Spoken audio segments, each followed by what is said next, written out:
صبح بخیر، میں ہوں محسن اور BBN پر آپ دیکھ رہے ہیں مارننگ نیوز ٹاپ 10۔ آئیے نظر ڈالتے ہیں اب تک کی 10 اہم خبروں پر۔ تلنگانہ حکومت نے وقار ضلع کے لاگاچرلا میں اراضی کے حصول کا نوٹیفیکیشن واپس لینے کا لیا اہم فیصلہ۔ تازہ طور پر حکومت نے یہاں کی اراضی حاصل کرنے کا نوٹیفیکیشن منسوخ کر دیا ہے۔ واضح ہو کہ دوا سازی کی صنعتوں کے قیام کے لیے حصول اراضی کے مقصد سے لاگاچرلا میں منعقدہ گرام سبھا میں زبردست ہنگامہ ہوا تھا۔ ریاستی وزیر سیتکا نے گروکل ہاسٹلز میں فوڈ پوائزننگ کے واقعات کے پیچھے سازش کا لگایا الزام۔ انہوں نے کہا ہاسٹلز میں میس کے چارجز میں اضافے کے بعد کچھ گروکل اسکولوں میں فوڈ پوائزننگ کے واقعات ہو رہے ہیں رونما۔ انہوں نے CM سے ان سازشوں کی جامع تحقیقات کا کیا مطالبہ۔ سنبھل کی شاہی جامع مسجد میں جمعے کو نماز جمعہ پرامن طریقے سے ادا کی گئی۔ سخت سیکیورٹی کے درمیان لوگوں کی بڑی تعداد نے نماز ادا کی اور شہر میں امن کے لیے دعا کی۔ واضح ہو کہ شاہی جامع مسجد میں اتوار کو ہونے والے سروے کے بعد پولیس انتظامیہ مکمل طور پر متحرک ہے۔ سپریم کورٹ نے جمعے کو سنبھل کی شاہی جامع مسجد انتظامی کمیٹی سے کہا ہے کہ وہ نچلی عدالت کے حکم کے خلاف ہائی کورٹ سے رجوع کریں۔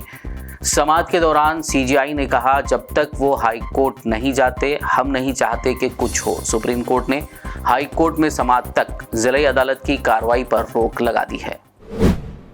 سنبھل مسجد کے بعد اجمیر شریف درگاہ پر ہونے والے ہنگامے کو دیکھتے ہوئے رضا اکیڈمی جمعیت علماء اہل سنت نے جمعے کے روز ایسے واقعات کے خلاف احتجاج درج کرواتے ہوئے حکومت ہند سے مطالبہ کیا کہ درگاہ اجمیر شریف سمیت صدیوں پرانی مساجد کے خلاف سروے کے نام پر آئین کے قتل کا سلسلہ بند کیا جائے۔ اس موقع پر انہوں نے سنبھل کے شہداء اور ان کے لواحقین کے حق میں کی دعا۔ راجیہ سبھا میں جمعے کے روز اڈانی گروپ میں مبینہ بے ضابطگیوں، دلی میں امن و امان کی صورتحال، اتر پردیش کے سنبھل اور منی پور میں تشدد، نیز بنگلہ دیش میں ہندوؤں پر مظالم کو لے کر زبردست ہنگامہ ہوا جس کے باعث راجیہ سبھا کی کارروائی پیر تک کے لیے کر دی گئی ملتوی۔ ادھر لوک سبھا میں بھی جمعے کے روز اڈانی اور سنبھل کے پرتشدد واقعے کے معاملے پر ہنگامہ آرائی کے باعث ایوان کی کارروائی مسلسل چوتھے دن بھی متاثر رہی اور کوئی قانون سازی کا کام نہیں ہو سکا۔ ہنگامہ آرائی کی وجہ سے پہلے کارروائی ملتوی ہونے کے بعد دوبارہ 12 بجے پھر شروع ہوئی، لیکن اپوزیشن نے ایک بار پھر اڈانی انڈسٹریل گروپ اور سنبھل واقعے کو لے کر ہنگامہ کیا جس پر لوک سبھا کی کارروائی پیر تک کے لیے ملتوی کر دی گئی۔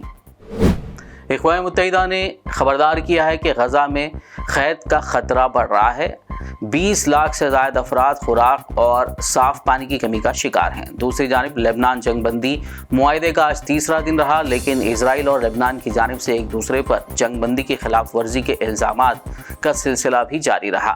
ادھر اسرائیلی وزیر اعظم کا کہنا ہے کہ حزب اللہ نے جنگ بندی کی خلاف ورزی کی تو شدید جنگ شروع کر دیں گے۔ جنگ بندی کے باوجود لبنان پر اسرائیل کی بربریت جاری ہے۔ لبنان کی فوج نے اسرائیلی افواج پر جنگ بندی معاہدے کی خلاف ورزی کا الزام عائد کیا۔ لبنانی فوج کا کہنا ہے کہ جنوبی لبنان میں اسرائیلی فوج نے مبینہ طور پر حزب اللہ کے ٹھکانوں کو نشانہ بنایا جس کے باعث 70 سے زائد لبنانی شہری شہید اور 266 زخمی ہو گئے۔